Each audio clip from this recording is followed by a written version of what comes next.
Okay, so let's continue with our proof. We are given, so in a proof, in a two-column proof, you have a given and you have a prove, and it starts with two columns, which is ironically why it's called a two-column proof. So you draw a T-table, and on one side you have statements, and on the other side you have reasons. Your first statement is always to rewrite the given. And the given is Q is between P and R.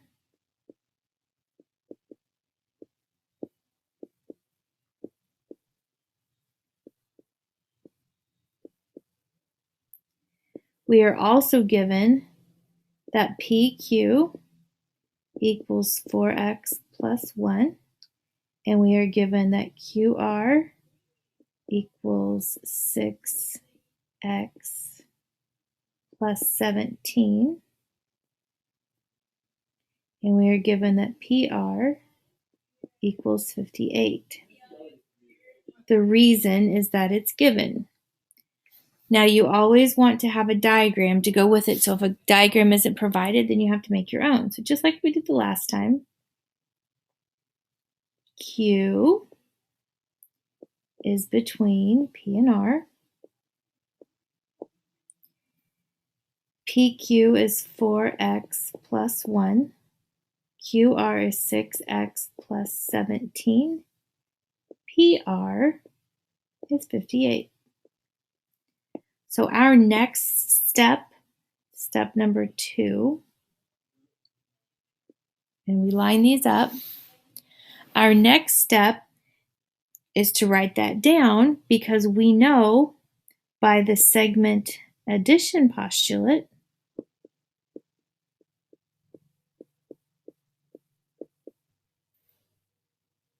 that 4x plus 1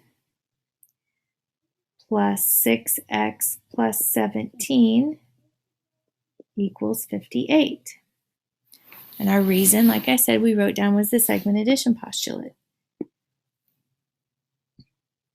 Our next step is going to be to combine like terms. We're on each side. So we have 4x plus 6x, which is 10x, and 1 plus 17, which is 18. That equals 58. The reason? Because you can combine like terms. Sometimes you'll see the reason called simplify. That's also okay. But since we're using solving equations vocabulary, we'll go ahead and say combine like terms. Okay, step 4. Step 4, if you were solving this, you would want to subtract 18 from both sides. So 10x equals, and if we subtract 18 from 58, we're going to get 40. So when you do the same thing on both sides, that is called the subtraction property. Now don't abbreviate subtraction because we also have a substitution property, and subtraction and substitution sometimes look like they would be abbreviated the same way. So we don't abbreviate either one of them. Okay, in our last step, we would divide both sides by 10, and if we do that, 40 divided by 10 gives you 4. We divided both sides, so that's the division property.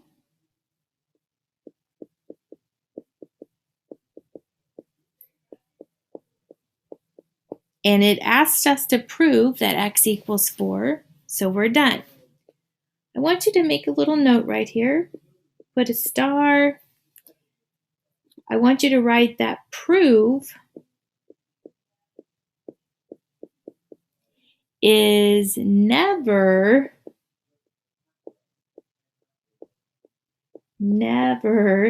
a reason. So I know we start with given, And it seems like if you start with given, you should end with prove, but prove is never the last thing. Prove is never a reason. Okay, so let's start with this next one.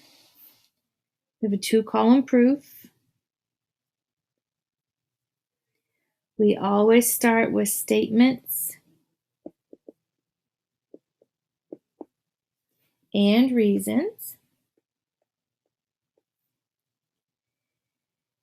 Given that K is between J and L, JK, so let's draw a picture. K is between J and L. JK is 3x plus 4. KL is 7x plus 16. And JL is 100. So our first one is given that K is between J and L. JK equals 3x plus 4. KL equals 7x plus 16. And JL equals 100. That is given. Okay, we know that we can add the two short segments together to equal the long segment by the segment addition postulate. So 3x plus 4 plus 7x plus 16 equals 100. Our reason is the segment addition postulate. Okay, just like the last time, we are going to combine like terms. So 7 plus 3 is 10. 16 plus 4 is 20. And that equals 100.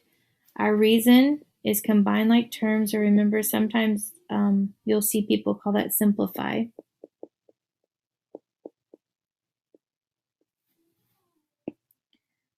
Okay, our next step would be to subtract 20 from both sides. So if we subtract 20 from both sides, we get 80 over there. So that was the subtraction property. If you do it to both sides, it's the subtraction property. And it's actually called the subtraction property of equality, but we don't have to write all of it. Step 5, we would divide both sides by 10. So x equals 8, which is what it wanted us to prove. So we're there. And the last step is not prove. What we did to get there was we divided both sides by 10. So we used the division property. And it's the division property of equality. But like I said, we don't have to write the of equality part. Okay, the next question is going to ask us, what does congruent mean? And this was a vocabulary word that we had.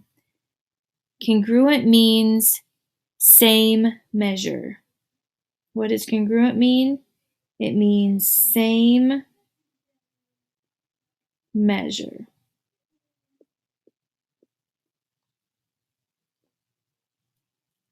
So we can say that segment AC is congruent to segment BD. We use congruent when we have no numbers. We are talking about the length of the segment, but we don't actually have the numbers. So we can say that their measures are equal. If we are talking about their lengths, we would say AC is equal to BD. So when we're talking about lengths, so we have their numbers, we know what the numbers are. We do not use congruent for that. So measures are equal. Measurements are equal. Segments, the segment itself, are congruent to each other. Okay, so let's look at this example. It says determine if the given segments are congruent. GF and FE. So we use these tick marks. We talked about that in the last set of notes to indicate congruent. They want to know if GF is congruent to FE. Well, GF has 1 tick mark. FE has 2 tick marks. So segment GF is not congruent. So we draw the congruent symbol with a line through it. Is not congruent to segment FE. Okay, Sam used the figure below to make a pattern for a mosaic he plans to inlay on a tabletop. Name all of the congruent segments in the figure. So let's start with FE. FE, segment FE, is congruent to segment BC. Then FA, AB, CD, and ED. And we can name them in a little different order, that's fine.